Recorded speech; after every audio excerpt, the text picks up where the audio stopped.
Hey guys, welcome back to It's Not About the Money podcast. And today we're going to be exploring the difference between burning yourself out and building something that truly lasts. I have a guest with us today, the wonderful Chris Ducker, who actually I've been connected with for some time through mutual friends. And Chris Ducker is the founder of Youpreneur. He's a serial entrepreneur. He's author of a brand new book, The Long Haul Leader. And what was really interesting for me, having read Chris's book, is about the conversation Chris dives into, having had over 20 years of building businesses internationally and in the UK, about this hustle culture. And we've spoken about this before on the show, right? We've spoken about how the hustle culture can actually drive us into habits and beliefs and behaviors that actually are not sustainable. And I know you're here to build a sustainable business. You want to have great impact in the world.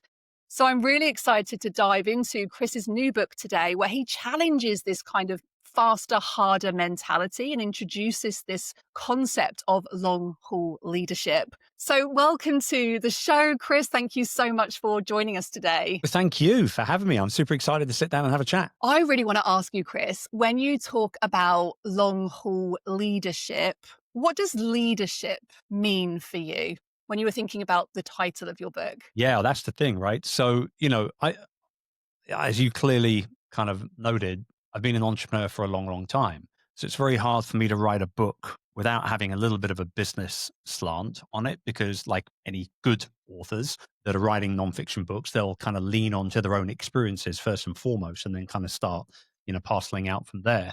And it was interesting because I have seen so many people burn out over the last 20 plus years of building businesses. And when I started putting this book together, I was recovering from a burnout, a really bad burnout in 2021, actually. I was diagnosed with phase 3 adrenal failure. I was diagnosed with depression, and I was diagnosed with anxiety, all in the same day. So that was a great Wednesday. And obviously I'm better now and I'm feeling great and fully recovered and all that sort of stuff. But it took me on this kind of journey of self-discovery. And I don't do woo-woo, by the way. I'll leave that to Tony Robbins. But it put me on this journey of self-discovery to really kind of figure out like what really mattered, what was the important part of it. And what I discovered as part of that was that, number one, it wasn't it's so serendipitous that your show is called It's Not About the Money, because it wasn't all about the money. But also from talking to peers and friends, colleagues, clients, et cetera, I wasn't the only one feeling the way I was feeling. There was a bucket load of people out there feeling like this. And so when I started writing the book, it initially was for business owners.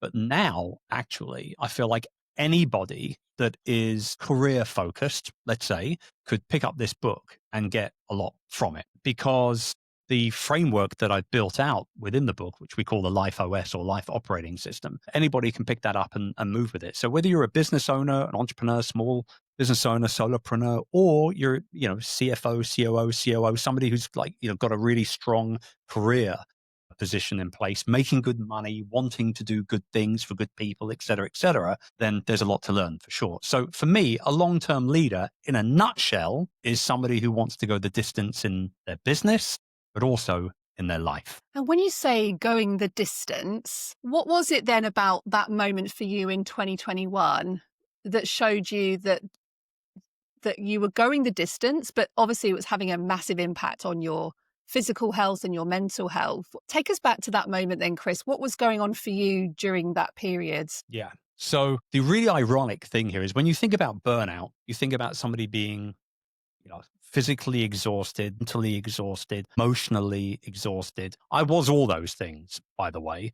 But the really ironic part of this was that 2021, we were killing it in business. Multi-7-figure year. We had a lot of our in-person programs. Youpreneur is ultimately an education company. It works with authors and coaches, and anybody really building a business around their personal brand, their experience. So we had done a certain amount of stuff online, but we also did a lot of our stuff in person, because that's the way I love to teach more than anything else. But obviously 2021, we kind of shifted everything online, and that opened up this marketplace, which was, 10x what we were used to.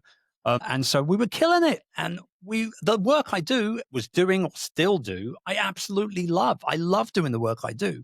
But retrospectively, you look back at it, I was just doing way, way, way too much of it. And every August, we go on sabbatical as a family. As a mum yourself, you'll get it. You Same, work from same. home. The kids are at home. You're not working at home. You're just going to take a sabbatical for a month, right? So that's kind of like what we do every year, and we've done it for many, many years now. This even predates pandemic time.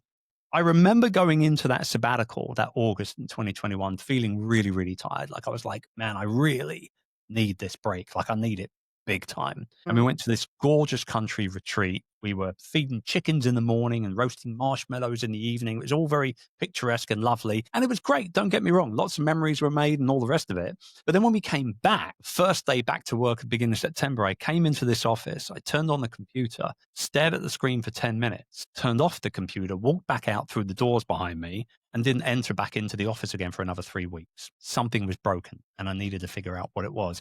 So I go to the doctor and we run some tests and all the rest of it. And before I knew what was happening, I was being referred to a mental health specialist. And I was like, whoa, what's going on here? And I remember what it was. And I've never thought about it like this until I was asked this question by my doctor. And she said to me, Chris, I know you well, you and your family, you've been around, the clinic here for a long time. Like, how are you handling the pandemic?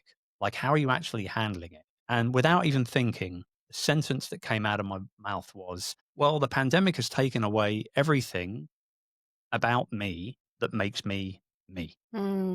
And I didn't think about it. Clearly, that's deep, right? And you've got to look at that. I'm a bit of an extrovert. I like to be up on stage speaking around the world. I love applause. I'm a type A type of individual. I also place a massive premium on my relationships. I invest way more in my relationships than probably everybody I can genuinely say that very confidently. I travel for relationships and friendships. I host, all those kind of things. And so I couldn't do any of that. So I couldn't, a lot of my friends are not even in the UK, the vast majority of them. So it was a really tough period for me. And I'm not going to get on the whole kind of like, woe is me, choo-choo train or anything like that. But clearly I needed some support, some help. So I was put on antidepressants for a year, took myself off just after a year, knowing that it was just a Band-Aid. I needed to figure out exactly what was going on. Hired a nutritionist, hired a PT, hired a naturopathic doctor, new supplements, new workout regime, started red light therapy, cold plunging, sauna. We got all that stuff installed on our property, so there was no excuses. And now I'm a new man. I feel great. So it's fun. It all worked, but it was a horrible period of time that we were very lucky to be able to bounce back from. Well, thank you for sharing. I mean, I know from having spoken to our community, there were so many people that felt so disconnected and unplugged during that time. And it's fascinating, isn't it, to look back at that time, almost like with this lens of like, did that even happen? I mean, it killed all of our lives for like 2 years, pretty much, right? Yeah. So, it was one of those periods, I think, where there was a lot of opportunity that came out of it as well. But for me, the bigger picture was like, is it really worth it? It being all the stuff that you don't really enjoy. Mm. How much is enough? That was a question we went deep on. I remember having an online Zoom cocktail hour with about a dozen of my entrepreneurial buddies where the entire conversation, I mean, you would have loved it. The entire conversation was all about money. Like, what's the number? What was it before? What's the number now? How do we get that? How do we support each other to achieve that, et cetera, et cetera? And I think I just came out of it just thinking, you know what? This was a very, very stark reminder. I actually lost 2 people that were quite close to me to COVID as well through that period. And I just remember saying to myself, man, life really is short and it will throw a curveball whenever it wants. Mm. So you better batter up and play the game the way you want to play it, not how other people are telling you to play it. I know that relationships is part of your 4 domains in your life EOS Yeah. framework. And I Yeah. would love to go into that framework in a moment with you. Sure. But how important, when you think back to that period and that impact it had on your relationships and your ability to be able to be seen, I guess, in a way that your work had, I certainly knew of you, of the Youpreneur days back at that time. I'd heard of you. All of my friends were talking about you or were working with you in some way. So I know how big your brand was. And I guess to go from that period to then not having those opportunities and having those relationships. Yeah. When you were writing your book, then when you were talking about the domains, the 4 domains, relationships being one of them, how important was that relationship domain considering that experience that you had had? It was central. It was central. Like I've always said, I mean, you can go all the way back to my first book, which was entitled Virtual Freedom, which was published in 2014. There's an entire chapter in there about relationships. And that was a book about building remote teams and working with VAs and things like that. But I still talked about my P2P framework, which is people to people, and the relationships and how important those relationships are, and what can be achieved by having close relationships, and not it's not about how many people you know or how big your network is or anything like that. It's about how deep are those relationships and how important are how dear do you hold those relationships to your heart? Because what I know is that every tough period that you ever go through, whether it be in life or in business or whatever the case may be, it'll always be a little less tough with the right people supporting you. That's for sure. And the flip side of that coin is when you're in your zone of genius and you're crushing and everything is going exactly the way you want it to go, those relationships are also put even more momentum behind those situations and opportunities. And so relationships have been key to me for eons, since day dot, literally. What are the 3 other domains in your framework, Chris? So the interesting thing was when I started writing the book, actually probably right the way through to like maybe halfway through writing the book, in terms of collating ideas and kind of rough chapter layouts and things like that, there was only actually 3 major domains in the framework. And they were love and relationships. They were impactful work, the work that you do, and they were personal mastery. So those were the 3. But then hobbies raised its head through conversation. I know this. I mean, this kind of came out of left field and caught me off guard, to be frank with you. And by the way, I've done more research in this 3rd book than I have in my other 2 combined times 5, probably, because it's quite a deep subject, and we talk about things like money and legacy and burnout and health, and obviously there's a whole bunch of business stuff in there as well. But I knew that because of those types of topics that I was going to have to call on a certain amount of research and sources and things like that. So we really went to work on the research, and Hobbies popped up on more than one occasion pretty early on. And I kind of kept swiping it to one side. And then I started talking to some of the people that I feature in the book in terms of stories and case studies and examples and things like that. And it was like super central. And then I started looking back at my life and kind of like how I've developed over the last 6-7 years. And I realized, well, hang on, wait a minute. I'm a hobby guy. And I've got several hobbies, several pastimes. Like, this is a thing. We need to include this. Clearly, we need to include this. The really big statistic, though, that made it a no-brainer to include it in the 4-step framework was, and I believe it was a Forbes survey that was done a good while ago, but I stand by the stat. I still think it's very true based on my own research as well. And that is that for leaders, executives, entrepreneurs that engage in a hobby for a minimum of 2 hours a week, they are likely to see up to a 30% productivity boost in the work that they end up doing while, quote unquote, at work. So, like when people say things like, oh, I wish there was more time in the day, or, if I could buy time, I would. Well, you can't really buy time per se. Some might argue, but yes, you can delegate, eliminate, et cetera, et cetera. But like, if you want to become more productive, go get a hobby. That's what I say. And the reason why is because when we switch off our business brains and we dive into, sorry, the sun is coming through my blinds here. I'm turning into Casper the Friendly Ghost, literally as we speak here before my very eyes. When we switch off from business and we engage in things that bring us joy and relaxation, they help us recharge and recalibrate, et cetera, that recovery process is absolutely huge when it comes to our energy levels. And it's true that time is our most valuable commodity as entrepreneurs. I believe that 100%.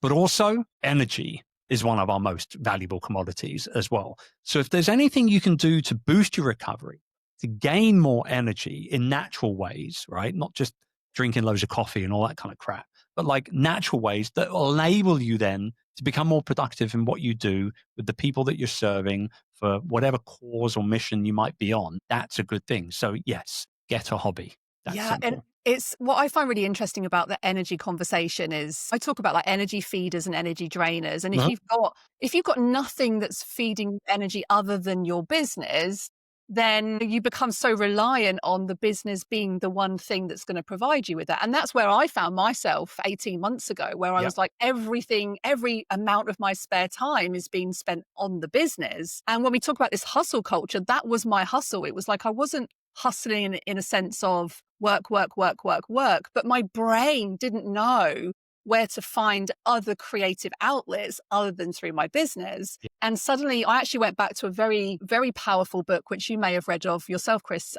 that's called The Artist's Way. And in The Artist's Way, the author talks about how to have these like soft play dates with yourself and go and write some poetry or do some ceramic clay building or some painting. And it's actually giving your brain the opportunity to Uh-huh. get Uh-huh. creative in a different way. Yep. And Yep. so I really resonate with the importance of having hobby time, soft play time, creative time that isn't just in the business. How important do you think, like when you think about that hobby pillar and the relationships pillar, the personal mastery pillar and the impactful work pillar, which of those pillars do you think most successful leaders neglect first? And what does it cost them in the long run, do you think? I think that hobbies is probably right up there, because the reason behind why I can kind of say that so confidently is because part of our research was that we found that a lot of people that were in leadership roles, and if you're an entrepreneur, if you're building your own business, you're a leader. Fact right there, right? The big issue was that we found that people felt guilty Mm. about taking time away from building their business to go hiking or to take a photography class or to learn how to paint or whatever the case may be. They felt guilty, believe it or not, about not spending time on their business. And so I think probably hobbies is probably the one that gets neglected first and foremost with people that are like uber successful. Now, with that being said, I'll caveat that by saying that those that are really successful probably do have a hobby. They might not talk about it. It might not be public, but they probably do, because, you look at people like David Solomon, for example, who is the CEO of Goldman Sachs. David, in his spare time, is known as DJ D Sol. He's a bloody dance DJ, and he gets booked out for these big shows and events and all the rest of it. Donates all the money to charity, clearly, because Goldman Sachs, he doesn't need it. But the fact of the matter is, like, if DJ D Sol can go ahead and decompress and get people jumping up and down at a party or a rave or something, and then go back to work at Goldman Sachs on a Monday morning, there's no reason why we all can't have a similar passion that we just love. And by the way, please Google this. Some of the pictures you'll see of Solomon are just amazing. They're amazing. I think people do genuinely beat themselves up a little bit. And I think secondly from that is probably the love and relationship side of things. I think people who are really driven do tend to kind of work on themselves a certain amount. They obviously are very focused on the work that they're doing, the clients they're serving, that kind of thing. But what they're not understanding is that there are divisions, and there's one image in the entire book. That's it. One image, and it is the Life OS kind of Venn diagram. And you will see that I think it's on page 38, don't quote me, but for some reason that's in my head. You'll see that there's little areas on the Venn diagram where these four main sections interact and intersect with each other. And the really interesting thing is where love and relationships and impactful work cross over. The overlap there shows how meaningful work that we're doing as leaders enables or should enable the personal freedom to come about so that we can spend time strengthening our relationships. The difference is that some people jump on that opportunity, that enabling, and some people completely avoid it and just ignore it entirely. And so that's the reason why those crossover sections are included there. And I'm just really passionate about, now that I've kind of figured this out, and I'm not the be all and end all of like successful business, don't get me wrong, and there's plenty of people you can learn from. But this very specific message of going the distance, going the long haul, I believe I'm the one that's on the soapbox right now. And I'm on a little bit of a mission to not only make things a lot easier for people when they're building their own business to enjoy their life a little bit more. But also the flip side is to say that, I'm definitely on a mission to eradicate very specifically entrepreneurial burnout. I'll start with myself. Then I'll go to my friends and my peers and my colleagues. And then hopefully via the book and the work that we do post launch, all of that stuff will then hopefully trickle down a little bit and people will start recommending it and buying it for other people, That reminds me, Chris, I've just got visions at the moment of you as DJ. Please. I love music. I'm a big music fan, particularly DJ 60s Ducker. and 70s kind of soul and blues. And that's my kind of thing. But I don't think I could DJ to save my life, quite frankly. I'll leave that up to David Solomon and the rest of the guys out there. Go get the domain, Chris, before someone else does. DJ Ducker. DJ Ducker. DJ Ducker. But no, the analogy, what I loved, there's a couple of pieces in there, but when you were sharing about this analogy of you do it for yourself first and then for your friends and your family, and that's how we grow impact, right, as leaders, it reminds me of, and I'll point this in the show notes actually to an episode I spoke about after visiting Sir Richard Branson on Necker Island. And he talked about this circles analogy of how, it's about taking care of your needs first, followed by the needs of your friends and family, then your local community, and then the world. And I think for a lot of people, especially my listeners, when you're growing up as a woman, very often, and it's not just gender specific, but there is evidence and research to show that predominantly women feel this desire and need to be the givers, and men are more driven by security and status and being the provider of their family, right? It goes back to hunter-gatherer days. And when we think about this relationship piece, I remember having a conversation with Selena Sue about rich relationships from her recent book as well, which I'll pop a link in the show notes to that particular episode. But for me, relationships is also about relationship with self, and in particular, your relationship with money, because your relationship with money is just a mirror reflection of the relationship that you have with yourself. Yeah. And so when you think about your relationship with money, Chris, how would you describe your relationship with money now compared to perhaps your relationship with money as you've been building your business empires? Yeah, I How has think that showed up for you? Yeah, this is a really good question. I think that, I've been building businesses now for about 22, 23 years, something like that. I'd like to say that's the reason why I have no hair, but it's probably down to the 4 children, quite frankly. Down to the 4 children. Yeah, it's got to be. I think for the first half of my career, all I was interested in doing was just gathering as much money as possible. I think really, honestly, that's just like super honest and transparent. I wanted to make money. And like a lot of entrepreneurs, I think it was in our 3rd year of business that we hit our first $1 million year. By the 6th or 7th year in business, we were doing, 4 or 5 million. And we kind of plateaued around that number for a good while thereafter. And the thing for me was I never took time to celebrate that first big milestone of that first $1 million year. The only milestone that I actually remember in that first half of my entrepreneurial career, the only milestone I remember celebrating very clearly was hiring my 100th employee. The only reason I can probably remember it is because I'm reminded of it every single day when I put this watch on my wrist. And I remember saying to my wife, who has been my co-conspirator in all of our business adventures, I remember saying, man, I tell you, the moment we hit 100 employees, I'm going out, I'm buying that Rolex, I'm buying that Submariner. That's been like the North Star. That was the goal, right? And we're talking now probably 2010, maybe I bought it. And so I put it on every day and I'm reminded of hitting that goal and kind of celebrating it properly. But then we didn't celebrate hitting $1 million. We didn't celebrate hitting 2 or 3 or 4 or 5, hiring 200, 500 employees. We didn't celebrate any of that stuff.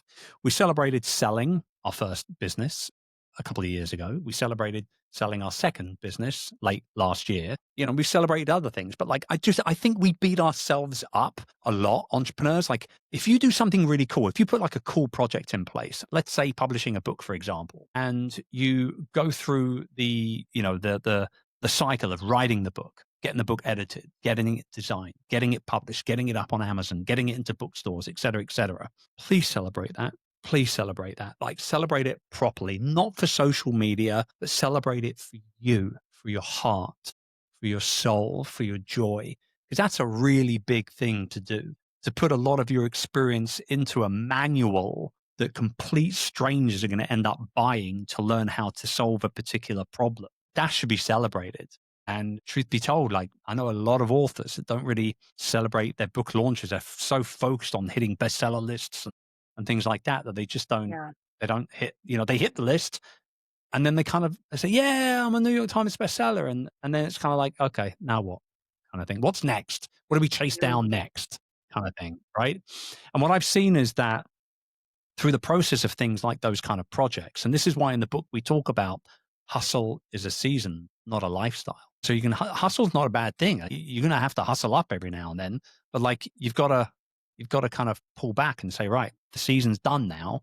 Now I'm going to recalibrate. Now I'm going to reset for a little while and get ready for the next hustle season, 6 months down the line, 12 months down the line, whatever it is. So when you think about the selling two businesses, what have you learned about money? How do you manage Yeah. money? So back to your original question. God, we went down a rabbit hole there. Apologies. The second half of my career now, I don't look at money as something that should be kind of chased down or earned. I look at money now as something that should be used. So my kind of mentality, and I'm not a money expert in any way, shape, or form. I want to preface all of that moving forward in this conversation. I was really green to money. I'm still quite green to it, to be honest. But I've been really blessed to make a whole shed load of it in my life out of nothing but pure hard work. And so when I started working with our financial advisor, who we've now been working with for probably close to about 5 years, he was amazed. Honestly, like he was kind of amazed at how much cash we were sitting on. It was just like, oh, this is just scaring the bejesus out of me. Like we need to put this to work. And I remember something you said, money is not something you should worry about. Money is something that you should now be focused on utilizing.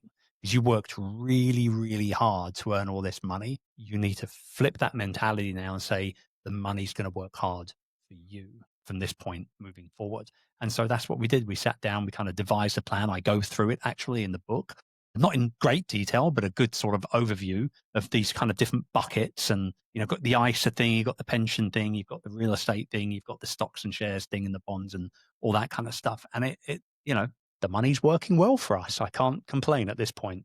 I, And I I want did complain in the middle of the pandemic when everything dropped through the floor, but I'm not complaining at this point. I did wonder, having read your book where it talked about the bucket systems, the fact that you meet twice a year with your financial advisor and you have these bucket systems, Yep. and the question being asked around this 5-year plan that you and your wife created with your advisor was around how much is enough. Yep. And I actually wonder whether I would love to know if your financial advisor is listening to this. Perhaps you can send it to him, Chris, whether his philosophy comes from a book written by Paul Armson called Enough. And in this book, Paul talks about this one question, like, what is enough? And it sounds like you had that conversation on that Deep, Zoom deep call conversation. during the COVID, right? So that's my question to you then, Chris, is when you went through that process with your advisor and you talked about the different buckets that you could have, passive income and assets that are working through you through things like stocks and shares portfolios and ISAs and pensions and all those things. How would you answer that question now? Like, how much is enough for you financially? It's a lot less than what I thought it would be. Mm. It's And a lot what was the less reason for that change? because I think my mentality just shifted. Like I said, that Mm, first half of the career, we were just so focused on making as much money as possible. mm, And as we grew our companies and we hired more and more and more people, the pressure there was to continue to bring in new clients and upsell current clients and all. It was always about making more, making more, making more. mm, And now actually, I've come to the realization that it shouldn't necessarily be about how much money you're making, but more so how you're making the money.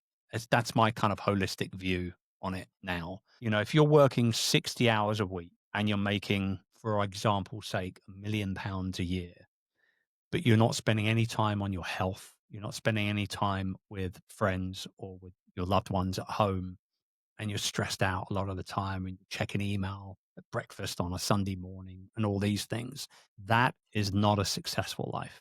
That is not success. If success costs you your health, your family, your joy, your success, that's not success. That's actually sacrifice.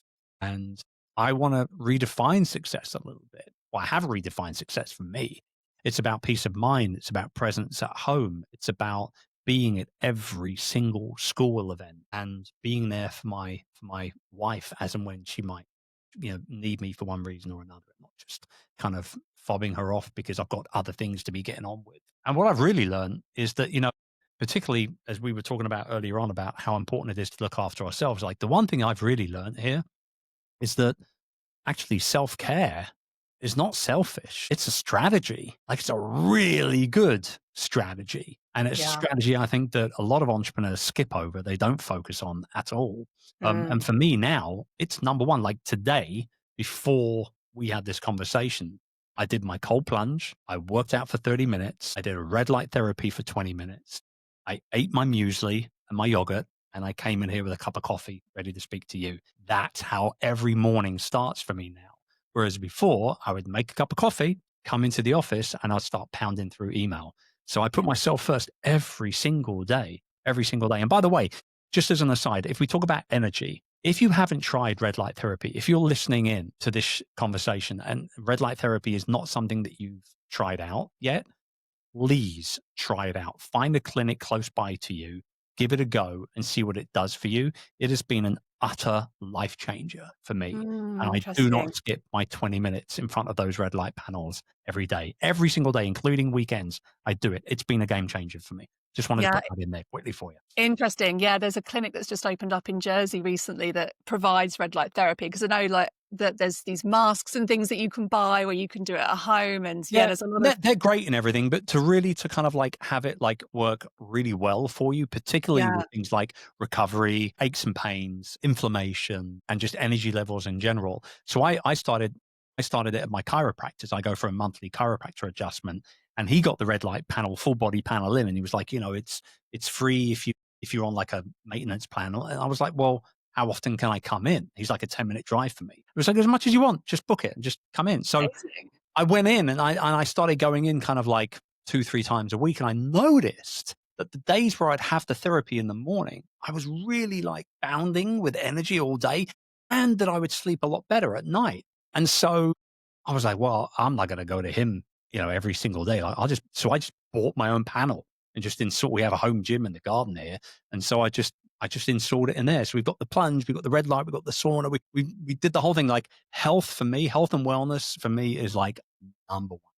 Yeah, health is wealth, as they say. And I It is. love what you said there, Chris, about it's not about how much money you make, it's about how you make it. Yes. That really just landed for me. And I think that looping right back to the theme of your book about leadership, self-leadership is at the center of leadership. We can't Yeah. lead from an empty cup. And so I've just really, really enjoyed this conversation, Chris, navigating, the different areas that you have spoken about there. And Likewise.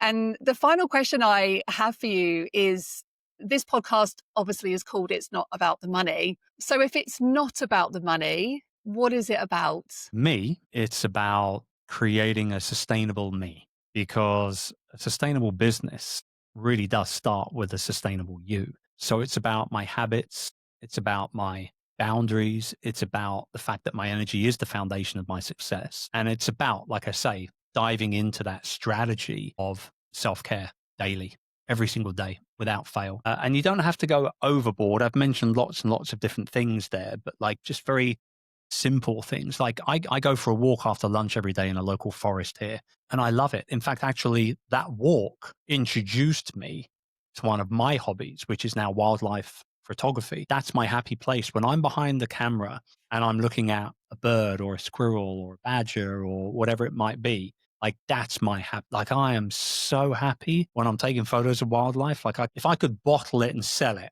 I would sell that as happiness. That's the way I look at that. So yeah, it's about focusing in on me and being as longevity mindseted as possible and building the most sustainable version of me as possible. Amazing. I love that so much. And for anyone who is listening to this episode or this video, Chris, where can they go and get your book? Where can they come and find out more about your work? Yeah. So, I mean, if you're interested in kind of connecting with me, you can do it on Instagram at Chris Ducker. Send me a DM. Let me know what your hobby is. There's a call to action right there. I'd love to know. And if you're interested in buying the book, you can just go to longhaulleader.com And if you do it before the 25th of September, you will get over $600 worth of bonuses. So there you go. And also go visit djducker.com.